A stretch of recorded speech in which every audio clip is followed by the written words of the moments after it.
Kidney संबंधी जागरूकता के लिए लीलावती अस्पताल में विशेष कार्यक्रम का आयोजन। इस कार्यक्रम का उद्देश्य प्रतिभागियों को किडनी के स्वास्थ्य, समय रहते पता लगाने और इलाज के बारे में शिक्षित करना है। मुंबई किडनी के स्वास्थ्य को बढ़ावा देने और किडनी की बीमारियों का समय रहते पता लगाने के लिए लीलावती अस्पताल में किडनी जागरूकता कार्यक्रम का आयोजन किया है। कार्यक्रम में किडनी की बीमारियों पर एक सत्र, मरीज और कर्मचारियों द्वारा एक प्रतिभा प्रदर्शन और एक प्रश्नोत्तरी प्रतियोगिता कौन बनेगा किडनीपति भी शामिल थी, जिसके बाद पुरस्कार वितरण किया गया। इस कार्यक्रम में लीलावती अस्पताल के स्थायी ट्रस्टी राजीव मेहता, अस्पताल के CEO doctor Neeraj Uttamani, nephrologist doctor Hemant Mehta, doctor K L. Upadhyay, doctor Arun Shah, doctor L.H. Suratkal, doctor Wasi Shaikh और डॉक्टर नागेश्वर पांचाल उपस्थित थे। अस्वस्थ जीवन शैली, खराब खान पान की आदतों और जागरूकता की कमी के कारण सभी आयु वर्ग के लोगों में किडनी की बीमारियां बढ़ रही हैं। मधुमेह, उच्च रक्तचाप और निर्जलीकरण जैसी स्थितियां किडनी की समस्याओं में योगदान करती हैं। यदि निदान न किया जाए तो किडनी की समस्याएं क्रोनिक किडनी रोग CKD और यहां तक कि किडनी फेलियर का कारण बन सकती हैं। इस कार्यक्रम का उद्देश्य समय पर जांच, विशेषज्ञ परामर्श और किडनी के स्वास्थ्य को बनाए रखने और जटिलताओं को रोकने के बारे में आवश्यक शिक्षा प्रदान करना है। ये जोखिम वाले व्यक्तियों के लिए एक वरदान होगा जो उन्हें किडनी की देखभाल के लिए इलाज करने के लिए प्रोत्साहित करेगा। Common misconception is that kidney disease is not treatable. So the general public should understand that kidney disease is easily preventable, easily treated, and even when kidney fails, there is a good treatment available in the form of dialysis and transplant. And one should not lose hope and pursue with their family doctor and nephrologist about further treatment. In our country now, with government support, there are a lot of centers where free dialysis is available, free transplants are available, and patients can have good life even after kidney failure. So that is the first big misconception we must remove, that there is no treatment. Second is kidney disease is preventable by treating hypertension and diabetes early, taking care of your nutrition, taking care of complications. You can treat kidney disease and prevent and progress of kidney disease and prevent dialysis. Doctor, on this World Kidney Day, what are the key takeaways for the prevention and cure of kidney ailments? So key takeaways are saying that अगर kidney failure होती है diagnose तो डरने की जरूरत नहीं है, क्योंकि अर्ली स्टेज में उसको ट्रीट कर सकते हैं, उसके अर्ली स्टेज में उसको प्रिवेंट कर सकते हैं, और अगर हो गई तो भी उसका आगे इलाज है। Kidney failure is not equal to failure of life. ये there is life even after kidney failure. I have patients who travel all over the world, who do all their work, all sorts of field. Lawyers भी है, teachers भी है, students भी है, scientists भी है, doctors भी है। तो सब लोग, ऐसे भी लोग हैं जो अपनी गाड़ी खुद चलाते हैं, डायलिसिस के लिए आते हैं, तो एब्सोल्युटली नॉर्मल हेल्दी लाइफ जीते हैं। सिर्फ ये होता है कि हफ्ते में 3 बार 4 घंटा डायलिसिस पे आना पड़ता है।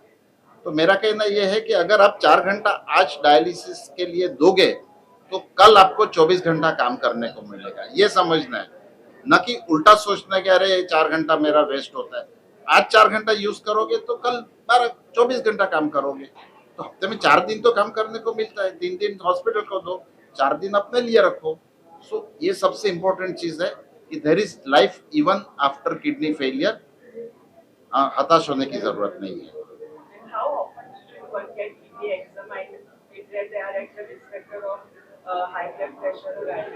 So it will depend on your condition. अभी जैसे आप 200 ब्लड प्रेशर लेके आती है तो डॉक्टर बोलेगा 15 दिन के बाद आ जाओ। एक बार स्टेडी है तो बोल सकते हैं 1 महीने के बाद आओ या 3 महीने के बाद आओ। So follow your doctors advice strictly.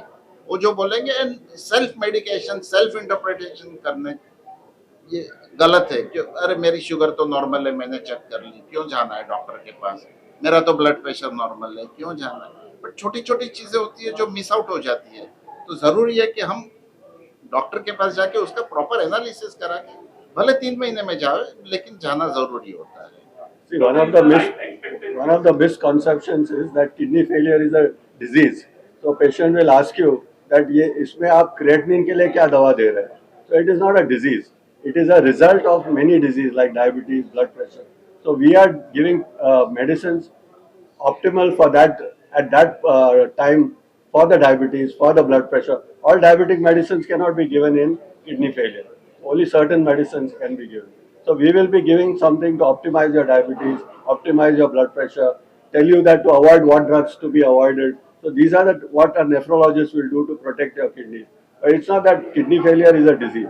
It's the end result of many other diseases.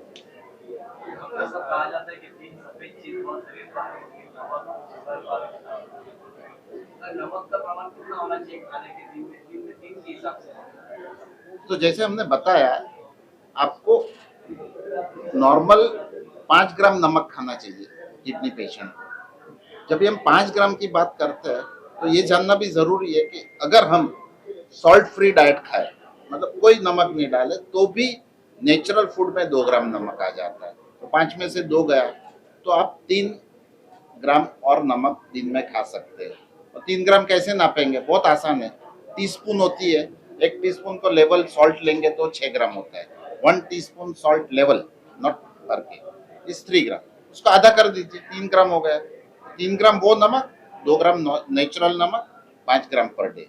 That is idea. मतलब how many period it is better to check the creatinine for kidney in the one aspect. See, if you don't have any problems, I think once a year should be good enough. But if you are at high risk, then I think maybe more frequent testing, maybe 6 months. Like 6 months. Yeah, 6 months. चीज ये ध्यान में रखनी कि लोगों को creatinine मालूम है, पर जैसे मैंने बताया कि kidney disease starts before creatinine. तो सब, अगर डायबिटीज है, ब्लड प्रेशर है, तो यूरिन में प्रोटीन जा रहा है कि नहीं, यो सबसे पहले देखना है. जब तक आप क्रिएटिनिन चेक करोगे और क्रिएटिनिन ज्यादा आएगा, तब तक आप समझ लीजिए कि आपकी 50% किडनी डैमेज हो चुकी है. तो क्रिएटिनिन के पहले प्रोटीन का देखना जरूरी है. Equally to do a protein and Urine creatinine. is more important. More. तो आइडियली दोनों करिए, यूरिन रूटीन और यूरिन प्रोटीन क्रिएटिनिन रेशियो एक, और क्रिएटिनिन. तो एग्जैक्ट आपको पता चलेगा आपका किडनी का स्टेटस क्या है. My simple message to general public today on a World Kidney Day: kidney disease is a silent killer. So how do you investigate? You go to a doctor or at least get yourself checked. At least creatinine, EGFR, and a urine test. These are the simple tests you can do. And blood pressure. And the blood pressure. So when you go visit a doctor, so he will give you an advice. So while it is silent, the person who is going to help you and pick it up is your blood test and the nephrologist. These two things combined will help you to guide you through whatever needs to be done for the future. Doctor, is the life expectancy same for a person surviving on one kidney? Yes, अगर वो kidney normal काम कर रही है, जो जैसे kidney donor होते हैं, उनकी एक किडनी निकाली जाती है, लिविंग डोनर्स, तो उनकी लाइफ नॉर्मल होती है. आमतौर पे कुछ, मतलब उनको भी हाई ब्लड प्रेशर होगा, उनको भी डायबिटीज होगा, वो जनरल पब्लिक को होगा. बाकी उनका रिस्क कोई किडनी डोनेशन की वजह से बढ़ने के चांसेस जनरल पॉपुलेशन में एज मैच कंट्रोल के हिसाब से ज्यादा रिस्क नहीं होता है. Thank you. But they should take care. They should take care that they avoid blood pressure, diabetes, things that can damage the kidneys. Kidney को स्वस्थ रखने के लिए क्या खान पान क्या है? Avoid painkillers, Ayurvedic drugs, avoid herbal medications, control diabetes, control blood pressure, and control your weight. These are 6 important things to prevent progression of kidney disease, or rather prevent kidney disease. We take so many over-the-counter medications for joint pains, for Ayurvedic some diseases where they take long-term Ayurvedic medication. And these are the patients who come down with kidney failure, and they tell us that we never knew that Ayurvedic drugs can cause kidney failure. So if you are on any long-term medication for any disease, at least get your urine routine, urine protein creatinine ratio, your creatinine, your EGFR, and your blood pressure checked every year. And if you find any abnormality in any of the reports, then you should increase the frequency of investigation to every 3 months or 6 months as advised by your doctor. So these commandments, they remain common for all kidney patients. The frequency of investigations your doctor will tell you and you should follow up it. And avoid smoking. That is also. Tobacco and smoking. Thank you.